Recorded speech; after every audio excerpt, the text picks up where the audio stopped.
Two balls and a strike to count on Taylor. Reyes fires, swinging a drive, deep left field. It's his way back. Walk the ball. Chris Taylor.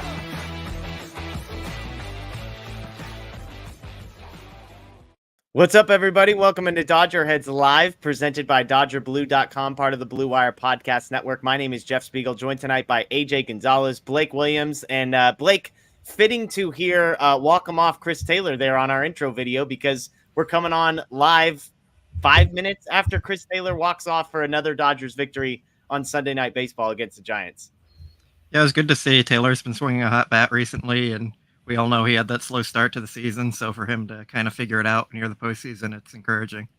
Yeah, he was one of the guys we talked about, Matt and I talked about on last week's show, on just how good he has been over the last month. Obviously, he comes in against a really good relief pitcher tonight, needing to put the ball in play. He ends up smashing a ball that would have been a double had it mattered, but it's a single, it's a walk-off. The Dodgers win in 10 innings against the Giants, which always feels nice. Even if the games don't matter, beating the Giants always matters. On the week, AJ, the Dodgers go 5-2.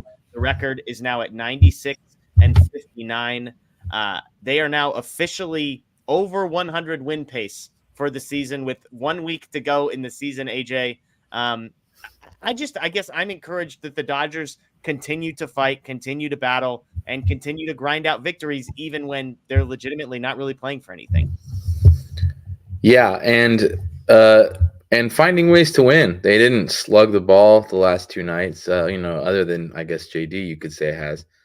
They just kind of have found ways to win and win games that, like, as Dodger fans, like, you saw a game like tonight and you kind of could get the ick, like, oh, this is a game that they lose. Yeah. And they pull it out. I mean, it's been, Scott's not here, but it's been the gritty Dodgers. Yeah, absolutely. I mean, as people in the chat are posting, and again, we appreciate the folks joining us live. Blake, all this team needs to do is go 4-3 this week to get to 100 wins. I would ask you, did you see this coming? I know the answer to that is no, and yet here we are a week before the end of the season, and it's insane to me. Like, it always felt like I would get on every week and say, 100 win pace, 100 win pace, 100 win pace. I can't believe I'm looking at a team with 96 wins with a week to go. It's kind of crazy to me still, even though I've been preparing myself for it for what feels like 2 months. Yeah, it's surprising. I mean, you just got to tip your cap to them. They've definitely outperformed the expectations of everyone, and including myself, as you alluded to. I really didn't see this kind of season happening with the roster they had, but credit to Dave Roberts and all the players who have kind of come in and helped them win, like David Peralta and Jason Hayward. And just, there's been a lot that's gone on this season, but they've still just continued to win kind of no matter what happens. And it's really impressive. You don't see this from teams very often. Yeah. I always like to kind of just do a recap of where they are divisionally and that sort of thing. They have now a 14-game lead in the National League West, and I believe the gap between them and the Atlanta Braves is just 3.5 games. I'm not saying with 7 games to go, that's a big number, but just sort of a crazy thing. I mean, you look at the MLB standings, and the Dodgers now 4 games behind them in the win column, the Braves having already gotten to 100 wins themselves, and just 3 games behind them in the loss column. So 96-59, the Dodgers 3.5 games back of the Braves for the best record in Major League Baseball. They're a half game behind Baltimore for the second best record in Major League Baseball, for what it's worth. But a 14-game lead in the National League West, 3.5 back of the Braves, and again 5-2 this week. So again, thank you everybody for joining us. A super fun show, a loaded show for you tonight. So I'm excited that AJ and Blake are here with us. To those of you joining us live on YouTube, live on Facebook, thank you. We appreciate you. Those listening after the fact on the podcast or on YouTube, we appreciate you as well. We're going to get to some questions here by the end of the night. As always, if you want to throw a super chat in there, we'll get to your question right away. But here's the plan for tonight. We're going to talk a lot about kind of this last week of the season and then the postseason. So our first segment is going to be 5 things we're looking for, we're watching for this upcoming week, guys that may be trying to get right before the playoffs, guys that may try and earn their way onto the postseason roster, and who knows, maybe a little Mookie Betts MVP conversation in there as well. We'll get to our predictions for the roster in the NLDS. We'll talk locks. We'll talk semi-locks and guys that may be on the outside looking in. Not a ton of controversy necessarily, but I do think there's 1 or 2 relievers who maybe on the outside looking in. And even who's the number 3 starter, I think, is an interesting conversation. And then we'll get to some odds and ends. Clayton Kershaw, his resurgence, a Yency Almonte injury update, some minor league of the year awards, that kind of stuff. So again, thank you to everyone for joining us. But let's get to 5 things that we are watching for this week. This is a conversation the 3 of us had before coming on. What are the 5 storylines, the 5 things that, hey, heading into the postseason, next Sunday, the last game of the year, what do we want to have figured out between now and then? And the first one is a pretty obvious one, and that is, who the heck could the Dodgers be playing? Something to keep an eye on. As it stands, AJ, we know the Brewers are going to be in the wild card matchup and that they will be hosting the series that will determine the team that will play the Dodgers. So the Brewers are on one half of the bracket. Opposed to them remains a total mystery. The Cubs, as we sit here today, are the team that would play the Brewers for the right to play the Dodgers. However, the Cubs are just a half game back of the Diamondbacks, and the Marlins are just a game back of the Cubs. You could throw the Reds in there, who are 2.5 game back of the Cubs. Giants 5 back after tonight's loss. So they're pretty much eliminated. But we're looking at Brewers. We're looking at Cubs. AJ, as you think about all those teams, the Brewers, the Cubs, the Marlins, the Diamondbacks, is there a team in there that you would most or maybe even least like to play?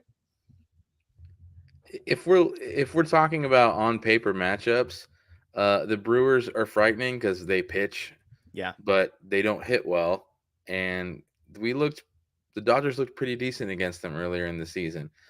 If I'm picking vibes, I don't want to see our former MVP Cody Bellinger. I don't want to see that upstart Cubs team. It just reeks of a nasty storyline with the Dodgers on the negative side of it. With that said, they have a pretty good starting core. They've got Steele, who's really good. Of those teams, to me, it's honestly kind of a wash. They all have their strong points that I think the Dodgers are still superior to, but I just don't, for some reason, I don't want to see the Cubs.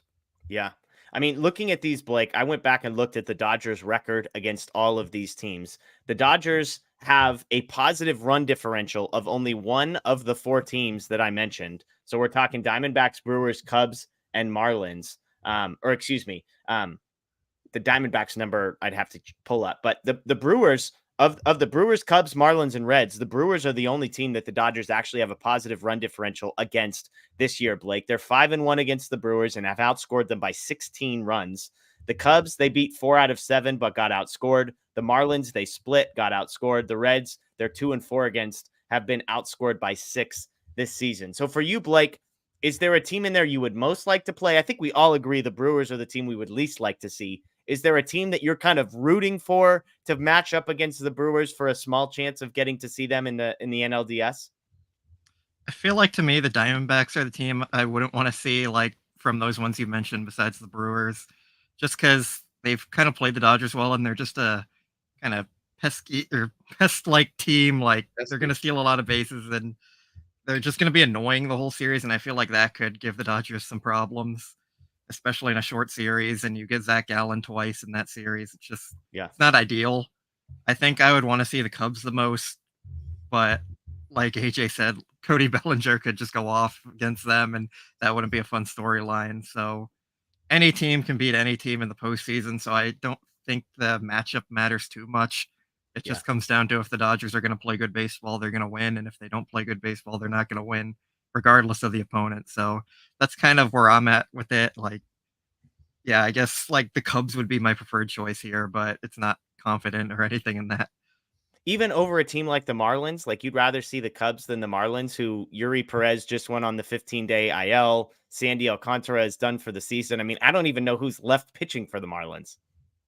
Yeah, I mean, that's a good choice too. It's just kind of a toss-up between those teams for me, I guess. But like I said, I don't think it matters all that much. Just play good baseball and beat whoever. Dodgers, by the way, 8-5 against the Diamondbacks this year with a +25 run differential. So Diamondbacks and Brewers, the 2 teams the Dodgers have a positive run differential against in that. So again, right now it's the Brewers for sure are going to be in the wild card round that will feed into the Dodgers series. It's just a matter of how this shakes out. Again, the Diamondbacks have a half-game lead on the number 2 spot, which would not feed into the Dodgers side of things, with the Cubs currently in that spot, the Marlins a game back, the Reds 2.5 games back. You mentioned, AJ, the pitching. The Brewers would throw Burns, Woodruff, and Peralta probably, which is by far the best group. The Cubs, though, Steele, Stroman, Jordan Wicks. That's not a terrible group. It doesn't terrify me, but again, I get down to the Marlins and I went to try and figure out who their 3-man pitching staff would be for the NLDS. And I'm like, I have no idea. I don't know what 3 guys they would find to throw. And again, the Marlins offensively definitely don't scare me. The Reds, again, 2.5 games back of the Cubs. So a lot of work for them to do. But that's storyline number 1 that we're keeping an eye on, which is who are the Dodgers going to be playing. The second storyline, which is something that popped up again tonight, you guys, is Evan Phillips. And can he, the Dodgers' best reliever, most important reliever, steady the ship? He had allowed 2 hits in 4 straight appearances prior to this weekend with just 2 strikeouts over those 4 innings. Last outing against San Francisco, he has a perfect 2 strikeout inning. You're like, okay, deep breath, velocity's back. He looks better. Tonight, 2 more base runners. Blake, this is now 5 out of his last 6 appearances that have not been good. It was 10 straight scoreless before that. I know you can spare us. The relievers are volatile. Never trust a reliever. Okay, we get it. Like, what do we do? Like, where are you at with Evan Phillips? Because we've said if there's one guy you did trust, it was Evan Phillips. But this is 5 innings is still a small sample size. And yet it's the wrong time of year to have 5 of your last 6 outings be 2+ base runners allowed. Yeah, it's been concerning, and I won't give my whole speech about relievers, but they do need him to figure it out and kind of get back on track. I'm not really sure what's been the problem with him, but he is their most important reliever, and how he goes is probably going to be how their bullpen goes. I mean, you could get Bruce Gratterall in that closer role if you needed to, but I think we're all still a little scared of him closing with just the lack of strikeout stuff. Even he's been great. He's had like 22 straight scoreless appearances, I believe, but I still want some strikeout stuff in that 9th inning when you're facing the top hitters all the time. But yeah, they need Phillips to figure it out. I think he can, but it's definitely concerning, and we need to see it more going forward. Tonight, the fastball velocity was a 0.5 mile an hour below his season average, which has been kind of one of the things. Now, in that 4 appearance stretch that wasn't very good, it was more than a 0.5 mile an hour down. So something worth keeping an eye on. AJ, what about you? What have you seen from Evan Phillips? Does this seem like something that is bad luck or is correctable, or does this seem like something that is genuinely worrisome? It's a little worrisome. There have been there's been a lot of missed locations with his pitches, and I know that his wipeout slider is supposed to miss a lot, and so I'm not factoring that too much in. But he beamed a batter with, I think it was his cutter, or at least the ESPN broadcast marked it as a cutter. But I am encouraged by the way he pitched out of it. Really smart move to walk the next guy and bring a righty to the plate, because he had no chance against that slider. But it is concerning because with relievers, and I'm not doing the Blake thing because we all know it, but I will say Blake is right. With relievers, you can look at his ERA in his last 7 appearances and you're like, oh, it looks fine. With relievers, we know that results don't matter nearly as much as the approach and how it happened. And it's been a little concerning, but I think he figures it out. Yeah. Yeah. I mean, and I forgot about the hit by pitch. So it was 3 base runners allowed tonight in an inning in which he gets out of without having given up a run. So something to keep an eye on. If there's a guy that, could wake up tomorrow and figure it out, it feels like it's Evan Phillips from a relief pitching perspective. He has the stuff. And so hopefully this is just, hey, the adrenaline isn't pumping quite as much because, these games are borderline meaningless, and he figures it out. But again, this is storyline number 2 we are watching over the next 7 days is, can Evan Phillips steady the ship? Number 3 is another player that has been struggling, and it's a guy we've been talking a lot about on here. It's Will Smith. Over his last 8 days, he is 3 for 25. Over that stretch, he has 5 strikeouts and just 2 walks. Only one of the 3 hits was for extra bases. Blake, Dave Roberts had this to say, quote, I just have a feeling he's going to figure it out when we need it. It's been a grind for him. I kind of thought he was coming out of it with some swings, and he snuck in a hit. Should have gotten another hit. This is from last night, but Flores made a nice play, so I'm not going to read too much into it. I still feel good that when he's in the batter's box, he's going to take a good at bat. Do you agree with Dave Roberts that when the Dodgers need him, Will Smith will be fine? I feel like Roberts is just going off the vibes and trusting his player there more than anything actually to back that up. And he's not going to come out and say to the media like, hey, this guy's bad now and we need him to be better. But I feel like that's kind of what it is at right now. He's been bad and they need him to be better. Whether he figures it out in the postseason, it's anyone's guess and remains to be seen. It's just really confusing because we've talked about it before. Like he kind of starts to fade off late in the season. Yeah. The last few years now. So I'm not sure what it is. He's not playing significantly more than other catchers do. He's got a lot of days at DH more recently while JD was on the IL. Yeah. And it's concerning because they need his bat in the lineup to be producing well. He's the number 3 hitter. I think he's going to stay in that number 3 hole through the postseason, and you need production out of that spot. So to not be having it, to have one of your best hitters be in a major slump like this at this time, it is concerning. AJ, do you have any confidence that he's going to be able to snap out of this in the next, 14 days before the NLDS begins? He has a, in his short career, he has a pretty good reputation for being clutch. So I have a little confidence, but he's looked rough for, most of the second half.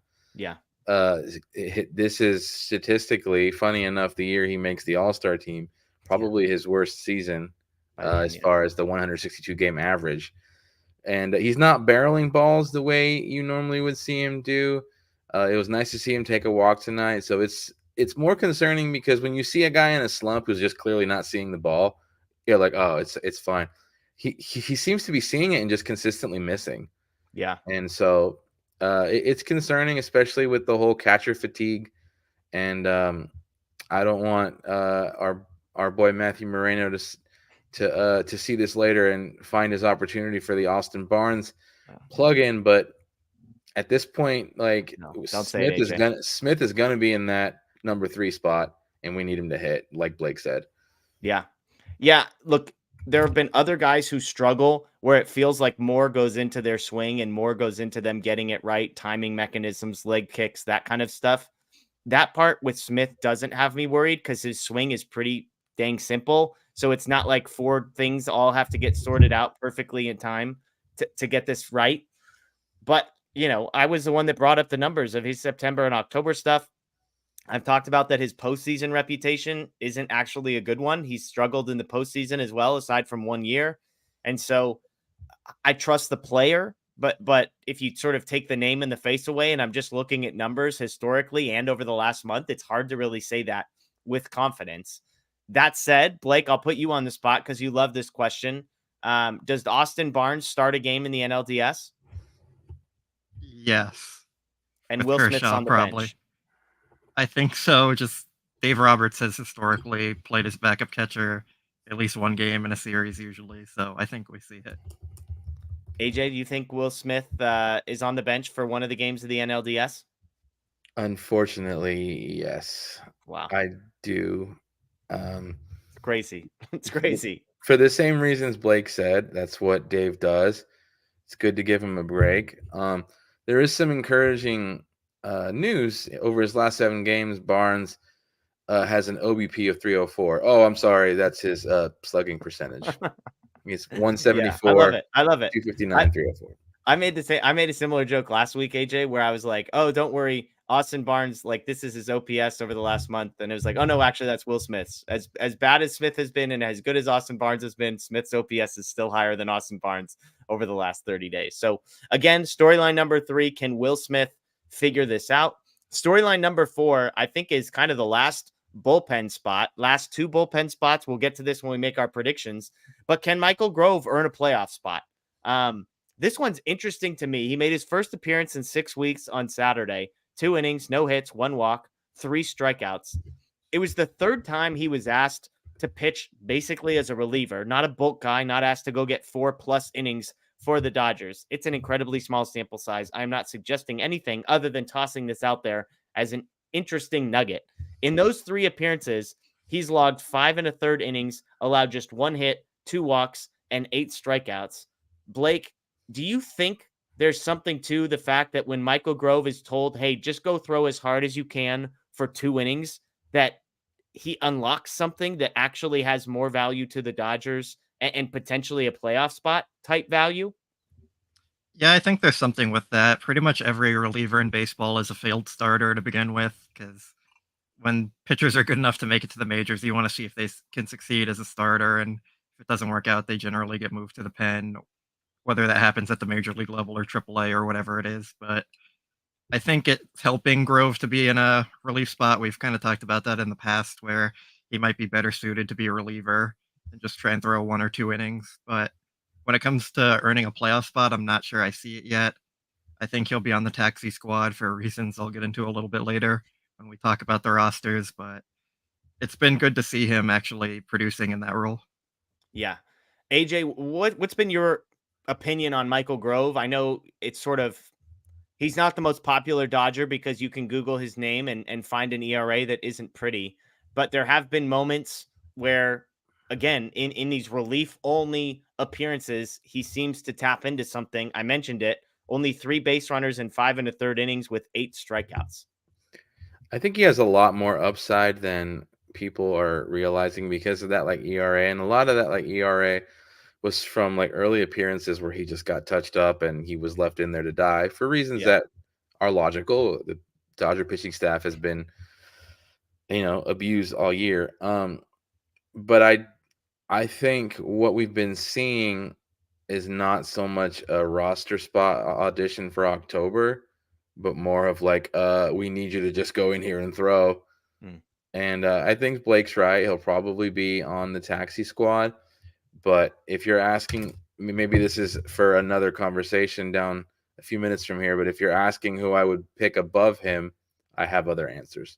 Yeah, we'll get to the postseason and how many spots are up for grabs. I think we would all agree Grove is at least in the mix. He's in the conversation. And I would put him ahead of guys like Gavin Stone, who I see some comments in the chat. I think the question is, how does he compare to a Emmett Sheehan? How does he compare to maybe even a guy like Alex Vesia, depending on how many lefties they want? I think that's where the conversation gets to. And again, we'll get to that one here in just a moment. Let's get to storyline number 5 that we're watching over the last week here.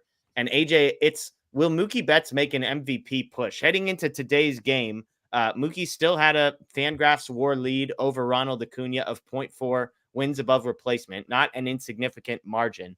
But Acuna has passed Mookie Betts in a number of the offensive categories. They're tied in weighted runs created plus, but Acuna leads him in home runs 40-39. Acuna is better in batting average, on base percentage, and slugging percentage, although the OPS is just 8 points higher. So do you think Mookie has one last surge in him over these last 7 days, or do you think with the number 2 seed locked up and the Dodgers not really playing for anything, that it could be he gets a few days off over the next 7 days and kind of coasts his way home? If he gets a few days off, Dave Roberts on the ESPN broadcast tonight kind of mentioned that he wants to bubble wrap everyone, but he also wants them to compete until the end, because last year that break didn't seem to help those the Dodger offense. If Mookie does play, Mookie's extremely competitive, and whether he's gunning for the MVP or just wants to go to the plate and have a competitive at bat, you never know. If he has a last week where he rifles off 4 or 5 dingers and is just on base 3 times a night for some of those nights, it could get really close. Right now, I think it's Acuna's MVP to lose. I think Acuna has securely slid himself into that spot because he's been great, especially recently. But it would not surprise me if Mookie pulls a David Robinson, a last game of the season. I don't know if you know that reference. He dropped 71 points to win the scoring title. Yeah, Blake, I mean, the interesting thing to me is we all know that the narrative is Acuna. Acuna's been winning the narrative all year. Vegas odds reflect that. And yet whenever I see one of these, whether it's the ESPN or the Athletic, that kind of does a poll of baseball people on who you think is going to win the MVP, it's a lot closer than I think most people would expect. And I don't know if they're surveying people that actually are voting for this. They're surveying baseball people, not just random fans on Twitter. But I do think that, like, to the people who follow baseball really, really closely, I do think there's a greater appreciation for what Mookie Betts is doing than the quote unquote pop level narrative seems to suggest. Do you do you agree? Do you think Mookie Betts has greater than 33% chance of winning the MVP, or do you think it's way less? I think it's less. I think at this point the stats don't really matter. It's Acuna's award. He's won it already. The Baseball Writers Association is gonna give him that award, and it's probably not gonna be that close. I think with all the polls they're doing, it's coming more with baseball executives and people working in front offices and managers where they understand Mookie's value better and they're looking more at stats. Like in the media, a lot of times there's going to be a focus on the narrative, and that's where Acuna is winning it. Even though their stats are very close, and you could make a strong case that Mookie's more deserving with his defense and similar stats overall. But yeah, I don't think the stats matter this much that much at this point. Like Mookie would have to hit 10 homers in the next few games and probably drive in 20 runs and steal 30 bases to have a chance at winning. It is interesting because the numbers are so similar. Everything. Home runs, runs, RBIs, batting average, on base slugging. I mean, they're all very close. It basically comes down to which is worth more, stealing bases or being an elite defensive player. It's crazy to me that we're about to decide that the more valuable thing is stealing bases, especially when the two teams that these guys play for are 3.5 games apart, an insignificant number over the course of 162. It's all interesting to me. Real quick, because this kind of got brought up. Blake, I'll start with you and then ask AJ the same. 7 days left. We know that when the wild card series starts, the Dodgers are going to have a handful of days off. I think it's 4 to 5 days off between the end of the regular season and when the NLDS will begin. How much rest would you give, Blake, to the Mookie Betts, Freddie Freeman types of the Dodgers? Or would you have these guys in there, maybe one day off this week, but nothing crazy, just to keep getting them regular at bats up until that wild card break? I think you got to keep playing them because it's so hard to simulate the feel of a live, meaningful baseball game.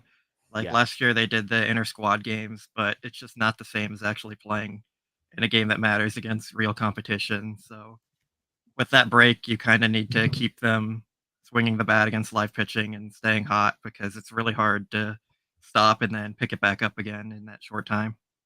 So if I gave you 5.5 as the over-under for how many games Mookie Betts and Freddie Freeman each play in the next 7 days, are you taking the over? Yeah, I think so. Also, those guys are going to be very mad at Dave if he takes them out for a day. So when Dave gives him a day off, he has to kind of fight them for it. So AJ, what do you think? Mookie Betts and Freddie Freeman, over or under 5.5 games played in the last 7? I'm going to say over, especially for Freddie. Okay. Yeah, I mean, first base. Like, what's the risk? It's interesting. It's interesting. I'll be curious to see what the Dodgers do. You can't say that after what's the risk Muncy. of Muncy? Yeah. 2021. Fair. Touche. Run outside, turn around 3 times and spit or something. Yeah, exactly. All right, let's get to the NLDS roster predictions. I've got these broken up into hitters, starters, and relievers. As I mentioned at the top, I've got mine broken into locks and semi-locks, and I'll read mine off and then let you guys respond. I think the offensive side of this is going to be a very uninteresting conversation, is my guess. I have all 13 offensive guys that make the roster as entirely locks. Those 13 would be Will Smith, Austin Barnes, Freddie Freeman, Miguel Rojas, Max Muncy, Mookie Betts, James Outman, Jason Hayward, David Peralta, JD Martinez, Kike Hernandez, Ahmed Rosario, Chris Taylor. I think all 13 of those guys are absolute locks. I think you've got Colton Wong, Michael Busch, Miguel Vargas, Johnny DeLuca, maybe as the 4 outside looking in types. But Blake, I'm 13 for 13 on locks on these offensive guys. Any disagreement?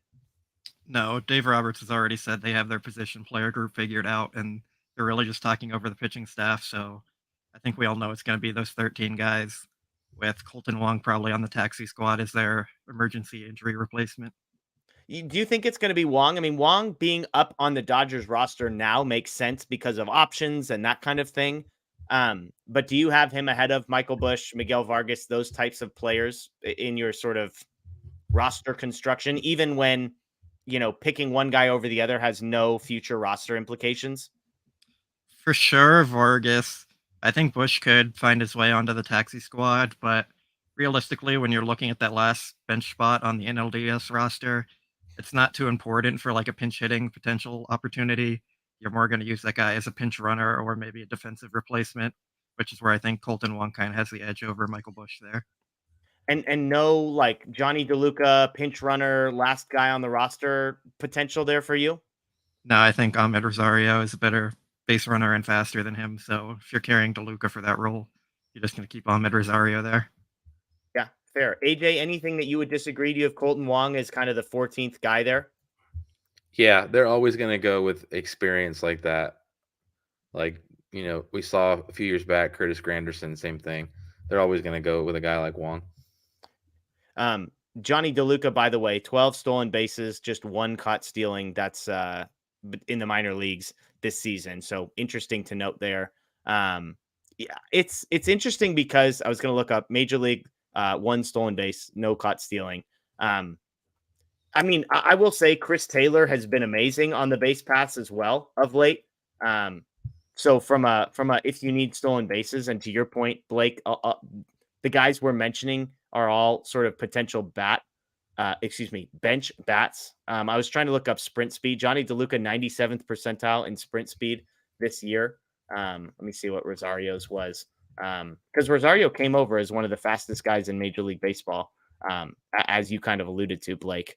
96 percentile. So basically the same speed between those two guys. I just think in the NLDS of all things, especially with the designated hitter where you've got to carry 13 offensive players because you can't carry more than 13 pitchers, the 13th spot is hilarious. But the bottom line on all this, I agree with you. I actually think Colton Wong gives you a little bit with the bat. He moved a base runner over tonight in the bottom of the ninth. I know the overall season stats have been truly atrocious, but I think, enough offensive talk because that's the least interesting part here. Let's talk starting pitching. I've got two locks. Bobby Miller and Clayton Kershaw are locks for the Dodgers starting pitching. Dave Roberts has said basically that the only decision left is which guy pitches game one and which guy pitches game two. It seems like Clayton Kershaw might be the game one guy based on if you give him 6 days rest, he pitches 6 days rest, I believe would put him in line to start game one. But at that point, 6 days versus 7 days, 9 days rest, whatever.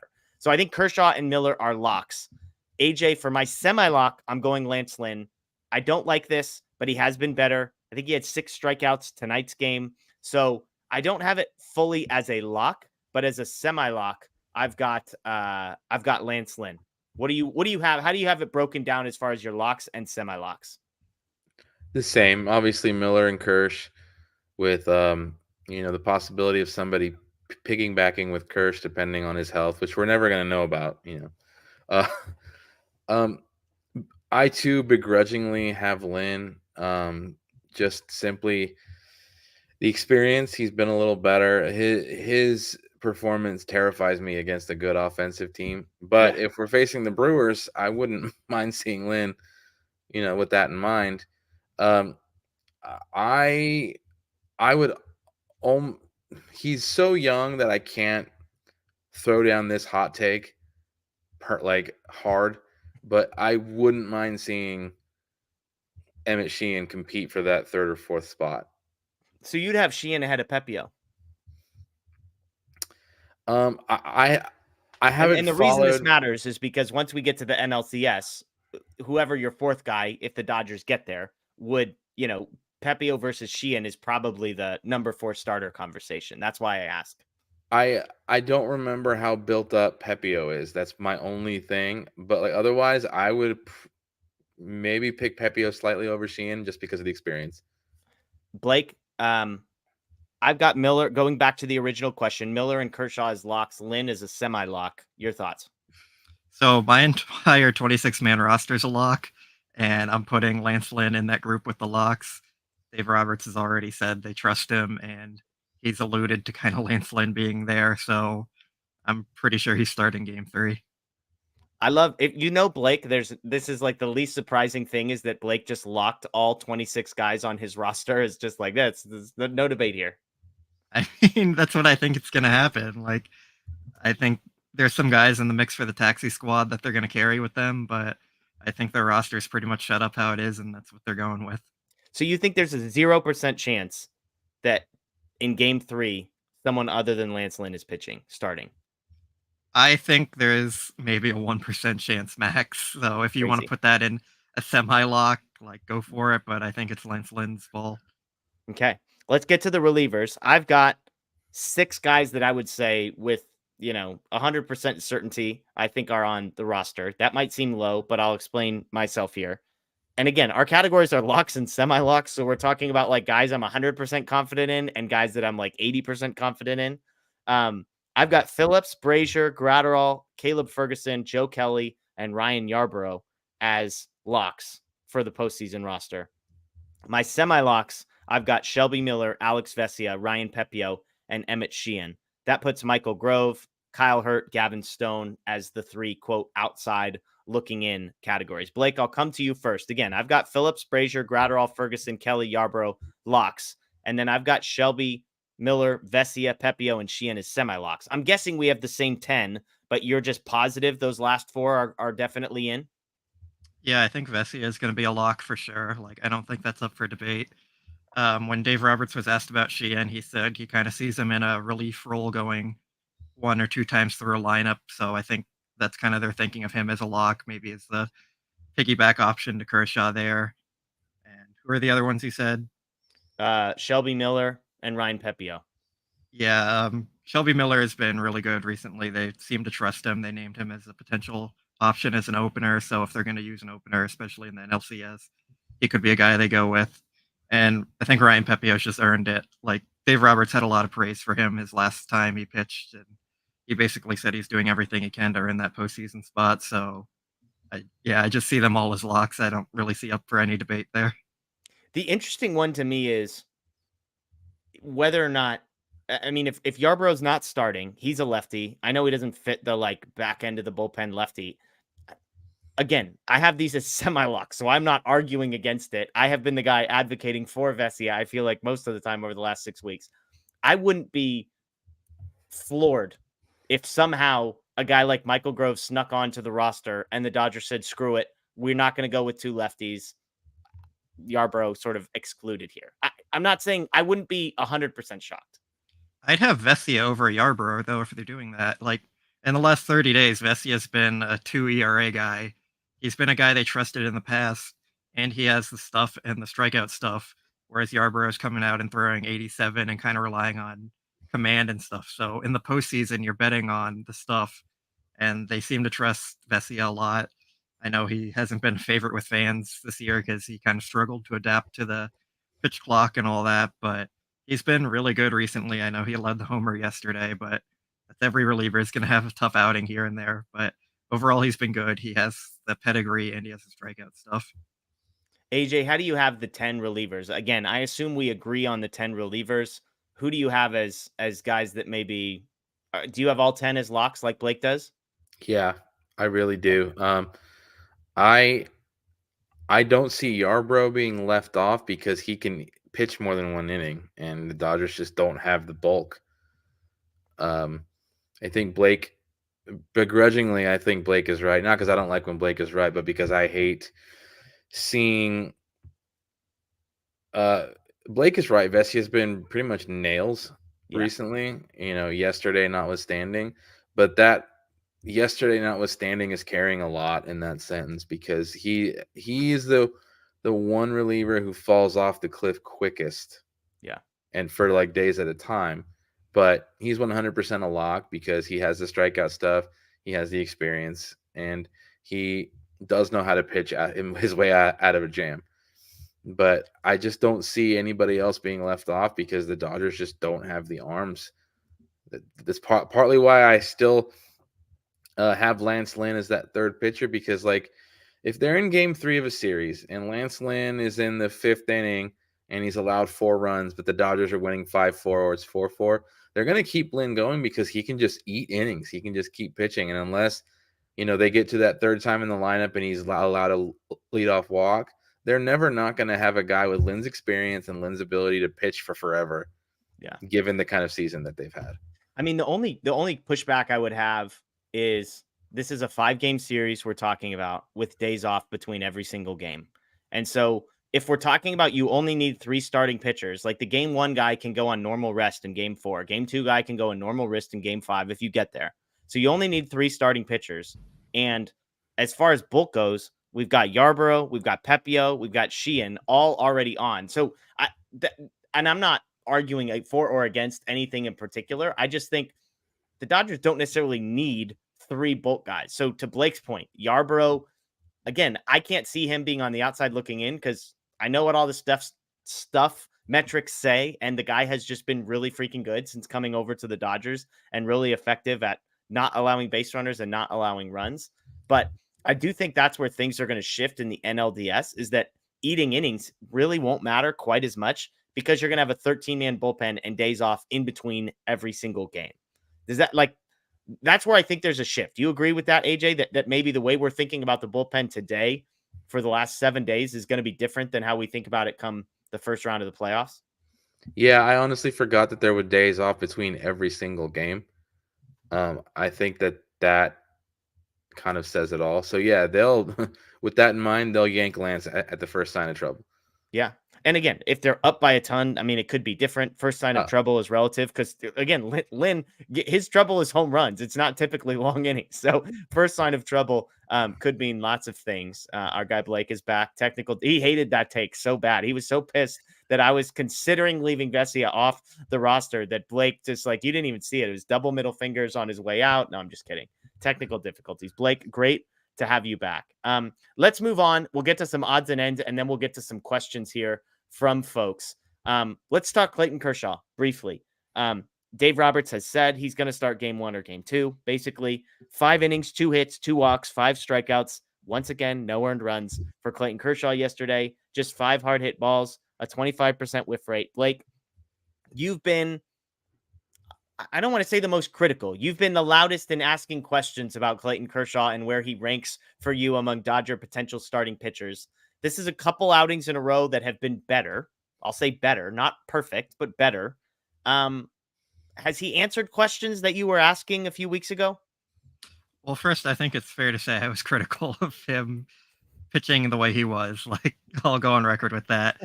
But yeah, he's definitely, it's helped put my mind at ease a little bit there. I still have concerns. I mean, I feel like it's hard not to when he's throwing 89.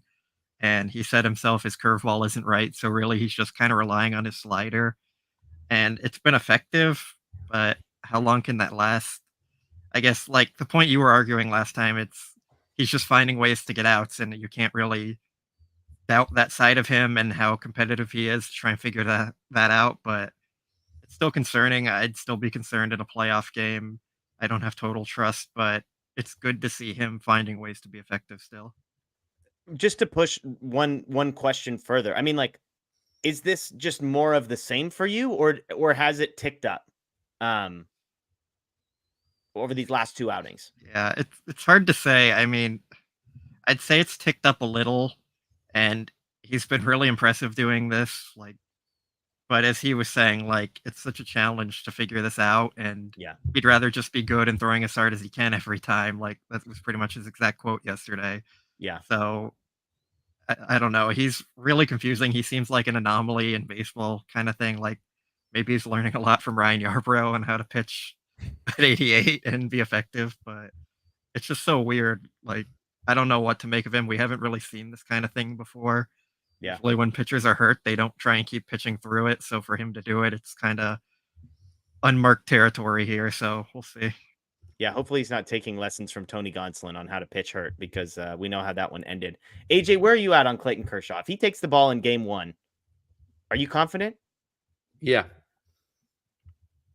I'm ride or die with Clayton Kershaw. Am I supremely confident? No, but he knows how to compete better than almost anyone we've ever seen.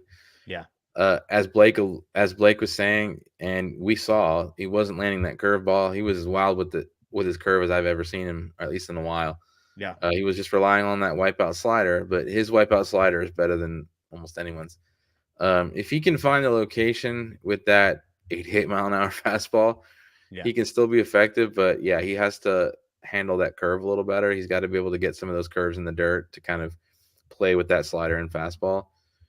But he's going to give everything he has left in the tank, and we can talk till we're blue in the face about whether that tank is empty and he's emptying it. Yeah. He's going to compete, but I do like the idea of having someone piggyback behind him in case he's, one, having a bad outing, or two, it's just like is tiring very early. Yeah, I wouldn't take the over on 15.5 outs recorded in whatever Clayton Kershaw's first postseason start is. I think it's 4 to 5 innings will be the cap, but I'm in denial of Jack Harris's tweet where he said this could be Clayton Kershaw's last regular season home start at Dodger Stadium. I just refuse to acknowledge that that's a real thing. And so we're just going to move past that because I am skeptical about whether he pitches beyond this season. I just don't want to think about it yet. Clayton Kershaw doesn't want to think about it. So he and I are aligned on that one. A couple other odds and ends. Jason Hayward wins the Roy Campanella Award, which is given to the player who best exemplifies the spirit and leadership of the late Hall of Fame catcher, Roy Campanella. Blake, you've been kind of in the clubhouse at home games for a number of home games. People talk about the leadership qualities that Jason Hayward has brought, the veteran presence, a guy who seems universally loved and respected in the clubhouse. And I'm not even talking about the fact that he's a really freaking good baseball player this year as well. But just talk to me about, obviously his teammates voted to honor him with this award. So talk to me about what you've seen from Jason Hayward just as a clubhouse presence. So when the media is allowed in the clubhouse, a lot of the times the players are hiding and we don't get to see them as much. Like they'll go back into the cafeteria and get their food or do their workouts at that time. It's usually the relievers that are in there. So I haven't seen Hayward a ton, and they do all their motivational speeches and stuff like when media isn't allowed in there. But it's just something with Hayward. Like it's always been a strength of his. Like when the Cubs won the World Series and he was a part of that team, he gave their kind of motivational speech that all the players credit to him to kind of help rally them. And I mean, he's just a genuinely good person. It seems like everyone who comes into contact with him just loves him and praises him. So it's not surprising to see him win that award. And we got to give credit to Freddie Freeman for kind of forcing Andrew Friedman to sign Hayward this offseason. Friedman said he annoyed Friedman about it multiple times. So it all worked out pretty well there. Yeah. Another bit of news sort of on the maybe less positive side. Yency Almonte, the health update we got on him is that best case scenario, he's back by the NLCS. AJ, we just talked through the logjam the Dodgers have at reliever. I can't imagine he's ahead of Michael Grove on that depth chart once we get to the NLCS. So it feels like he's 15th guy at best on a 13-man roster. So which is too bad because this is a guy that I would have put as preseason as a lock for a back end of the bullpen type of arm. But obviously the health is one thing, the performance another for Almonte. Yeah, I don't see us seeing him at all anymore this year, sadly. Yeah. No, I'm with you. Last little odds and ends here. Minor leaguer of the year, Dodgers announced theirs. Michael Busch and Kyle Hurt, a couple names that normally you're unfamiliar with, the two guys that win these awards because they're guys pitching down at single A or double A or something like that. Both of these guys obviously appeared at the major league level. Hurt once, Michael Busch a bunch of times. Blake, this goes to show on the Busch side just how productive the guy is at AAA, and just makes it all the more frustrating how unproductive he was at the major league level. And then on the Hurt side, we saw the hype. The one appearance that he made, he was electric. And at the time I said, hey, give the guy a few more chances to see if he can earn his way onto the postseason roster. Obviously that didn't happen, but it's weird to look at these two and say Hurt might have a brighter future at the major league level than Busch. I'm not sure I'd go that far with it yet. I mean, maybe with the Dodgers pitching development, sure, but I am surprised they didn't give Hurt more of a chance to kind of compete for a roster spot there. I mean, I feel like it goes back to my take of them kind of having 26 locks and not really having room for a guy like Hurt. And Michael Grove might be ahead of him still too. So they just have a lot of options for not as many spots. So that's probably where it comes into. But he was phenomenal in the minor leagues this year. I'm pretty sure he had a higher strikeout per 9 than any pitcher in the rest of the league. So, I mean, that's just impressive. Starting the year at a lower level, getting up to his major league debut. Like, it's great to see. They got him with Alex Vesia for Dylan Floro, which crazy. That trade is just looking like a crazy win. And then I think we all know with Michael Busch, he just tore the cover off the ball this year at minor league level. Would have been nice to see him kind of get that production at the major league level, or somewhat similar, any production at all, I should say, Yes, because understatement of the year. you don't expect that production to carry over from AAA to the major leagues, but they needed some there. I still have hope for him in the future. I think he'll be a really good hitter, but I guess this just wasn't his year for whatever reason. Yeah. All right. Well, let's get to some questions, all caps questions in the comments, and we will get to those. While those are coming in, AJ, any thoughts on Michael Busch, Kyle Hurt, minor leaguers of the year? I wrote, because Hurt won another award. Like, I was writing a piece about an award that he won for Dodger Blue at the exact time that they called him up. And I remember texting Matt and going, "Do I need to reshift this piece?" He's like, "No, just keep going and add in the tidbit." So, that he's going to be a monster. I don't know if they can. I don't know a lot about this part, I'll be honest, but I don't know if they continue to use him as a reliever. But man, I would love to see him that way because he's just got gas. Busch, we clamored for him to get a chance, especially when JD was injured. But I think Blake is right. This year just kind of didn't work out at the major league level. When he did get his chance the second time around, he really struggled. But obviously in the minors, he continued to hit the cover off the ball. 2024 is a new year. I wouldn't be surprised if we see him come up and have some good production. Yeah. All right. Laura's got our first question of the night. Have we given up on Miguel Vargas, Blake? Have we given up on Miggy V? For this year, yes. I don't think he's going to see the field again with the Dodgers, but moving forward, I think he still has a good bat. Maybe tempered expectations a little from what I expected before, but I still think he's going to be like a solid 280 hitter for his career, probably solid on base, a little slug with a good amount of doubles every year. So that's kind of how I see him. Yeah, AJ, I tend to agree. I think 280 with 15 home runs is like a reasonable expectation for Miguel Vargas, and on the major league rookie scale, I mean, that's an incredibly valuable thing. He was fine defensively, I thought. Like that wasn't as much of a concern as I felt like it was made out to be heading into the season. But where are you at on Miguel Vargas? Do you think he'll be the starting second baseman on opening day 2024? I was kind of bullish on him from the beginning. I'm not going to lie. But I could see him being like a 260 guy, but a guy who gets on at like a 340 clip, like one of those guys who just walks a ton. And he does have some pretty impressive gap power when he's right.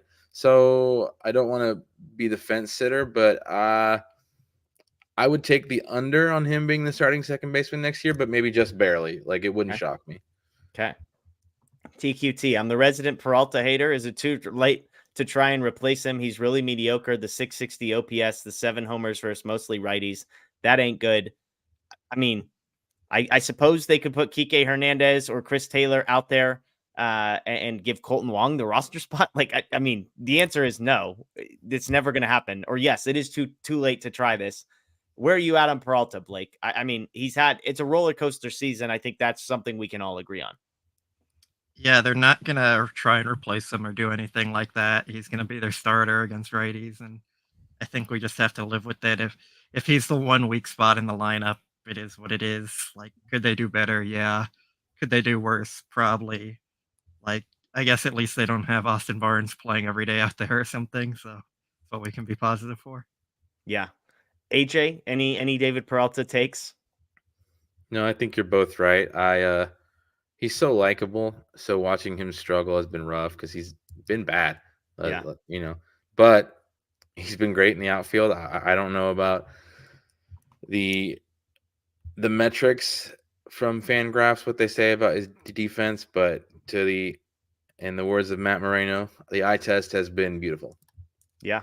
I think he's 5th in defensive runs saved. That's what left fielders. That's what I remember reading, but I didn't want to put my foot in my mouth. Yeah, I mean, and look, we all know that those metrics aren't perfect, but I think when it matches up with the eye test, then you can give it the thumbs up. JDS third wants to know what are the odds for Dave Roberts to be awarded Manager of the Year this season? This is probably my best bold prediction from the beginning of the year. Was I predicted Dave Roberts would win Manager of the Year? I don't see anywhere that you can bet on this. Typically, it goes to the team that has the best record, which would be the Braves and Brian Snitker. But Who knows? I mean, I would put this in the 40% chance he wins this award, AJ. Do you think that's fair or you think that's too high?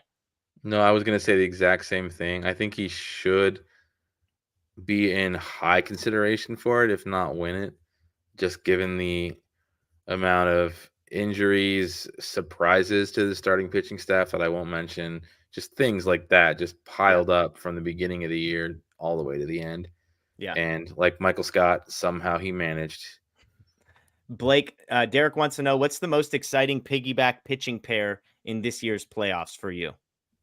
Kershaw and Emmett Sheehan has to be the easy answer here, right? Like, Yep. we've seen what Kershaw's been doing. Like, if he can give you 4 to 5 shutout innings, and then we saw what Sheehan did the other day, striking out pretty much everyone he faced until he ran out of steam there at the end. Like, that could get you to the 8th inning with 1 or 2 hits allowed and 15 strikeouts or something. So let's go with that. And wow, the disrespect to the Lance Lynn, Ryan Yarbrough piggyback there, Blake, was just off the charts. Yeah, if you're only getting 4 innings out of Lance Lynn, I'm not sure that starts going too well. Yeah. AJ, you agree, Kershaw and Emmett, that your pick? 100%. Yeah. Michael, negative question of the night. Blake, this is for you, putting on a T for you. Which player or players will fail us the most in the postseason? My money is on Rosario and Muncy. You wanted to talk about Muncy's defense. So is it Max Muncy defensively at third base, the guy who's going to fail the Dodgers in the postseason? Yeah, Muncy's defense has been very bad recently. I'm not sure that would kind of be the thing that's going to be their downfall. To me, it seems like if they hit like they're supposed to, nothing else really matters besides for the starting rotation, how that holds up. So I guess I'm going to go with Will Smith just because he's been that was personal. Yeah, he's been the poor hitter recently. Like, he hasn't been carrying his weight like he needs to. So if he doesn't pick that up, like, it's going to be him. Yeah, well, if Austin Barnes is starting a game, as you all say, I'm going Austin Barnes here. AJ, I'll ask you the positive version of this. Derek asks, which players will come through for us the most? He says Rosario and Muncy are the two that he's predicting. AJ, do you have a guy that you're thinking it's going to come through for the Dodgers in the postseason? When I answer this, don't boo, because I'm going to give you the good answer too. If you say Austin Barnes, AJ, your picture might slowly disappear off the screen here. No, it's not Austin Barnes. It's Mookie and Freeman, but that's too easy of an answer, so I'll give a spicier answer. If my friend Tatiana is anywhere around here, it's Chris Taylor. Yeah, that was going to be my pick. That was my pick a week ago. The guy is clutch and he's on fire. Blake, Chris Taylor, your pick. You got someone else? I'm gonna give David Peralta some love here. There we go. Postseason's random. You don't know what's gonna happen. Like, Peralta's gonna come through with some doubles, and I like that make answer. all the fans love him. Yeah, I actually think I added Ahmed Rosario last week just because put him in the right situation. He's always hit lefties. I could see him coming through in a big spot there. Let's see. Okay, let's get one question. This is kind of a fun one, and this will be the one we get out of here. No food question. So, but Jacob wants to know, you've been selected to participate in the Hunger Games. Which current and former Dodger would you want on your team and why? Blake, you want to go first here? I don't know. There's so many former Dodgers, like, it's running through my head here of who I'd want. Okay, well, I'll go first because then you can't copy any of my answers. Although I risk having not thought about somebody. Give me Jason Hayward, current Dodger, because the guy is freaking massive. And maybe not surprising, give me Yasiel Puig, former Dodger. Again, I'm just going physical freaks of nature that, who knows? They can outrun, they can outlift. I like my odds. Jason Hayward, we've got a little bit of, veteran presence going on. Maybe keep the wild horse contained a little bit. So give me Hayward and Puig. Those are my picks, Blake. All right. Okay. You want to go AJ or? Oh, no, I was just saying, okay. Okay, I think my former Dodger, I'm going to go with Andre Ethier because he likes to cook a lot now. So, like, if we're all trying to work together for survival, just let him cook. We'll have some good meals there. And current Dodger, I'm taking Mookie because he does everything well. Like, wow, what does Mookie not do well? Like, that's the question here. So if you can't think of anything immediately, like Mookie's your versatile guy you're going to have in the back pocket when you need something done, you send Mookie out to do it. So works out well there. I like, we got one commenter saying he wants Dustin May because Dustin May hunts. He likes having a little bit of hunting skill there. So, AJ, you're last up. Finish us off here. The Hunger Games, there's a lot of mind games, a lot of knowing how to play your opponent. So I'm going to go with one of the most mind game smartest baseball players to ever play the game. And he did play in blue for a while. I'm going Greg Maddux as the former Dodger. Golly. For the mind games. You could not be going a more different direction than me. I was like, give me the physical specimens. And you're like, give me the guy that literally was never in shape. I mean, not never in shape. He was in shape, but like he was never the picture of athleticism. Okay. So you got Maddux as your former Dodger. I can't wait to hear who your current Dodger is. Well, I mean, Katniss Everdeen wasn't the most physically intimidating, and she won. My current Dodger, you're going to love this one. It's Austin Barnes. It's definitely going to be Austin Barnes. It's 100% Austin Barnes. Riverside. That's a good pick, right? Every Dodger, when they were asking one time, who would you pick like as a wrestling partner, they all said Barnes. They said he's a monster. So give me some brains and give me some bronze. There you go. Greg Maddux and Austin Barnes, AJ's pick for good current battery. And former Dodger. Good battery. There you go. Good battery right there. Good battery. Yeah, exactly. Well, hey, everybody, we appreciate you joining us here, as always, on DodgerHeads, presented by DodgerBlue.com. AJ Gonzalez, Blake Williams, thanks so much for joining us. We will be taking a break again Tuesday from our post-game show. Just as a note, some scheduling conflicts hit. But the plan is to be back Friday night for a live post-game, and then we'll be back next Sunday. The season will have ended. We will know who the Dodgers NLDS potential opponents will be. So make sure you be back right here, 7:10 next Sunday as well. Again, thanks to everyone joining us live on Facebook and YouTube. And for those of you that are podcast people, again, I say it every week, Spotify, Google, Apple, find the Dodger Heads podcast. Please follow, rate, review. We'd greatly appreciate it. Enjoy the rest of your night, folks. Again, Dodgers over 100 win pace. So we'll see if they can keep it up. They need 4 wins in the last 7 to get to 100. Enjoy the rest of your night, folks. And as always, go Dodgers.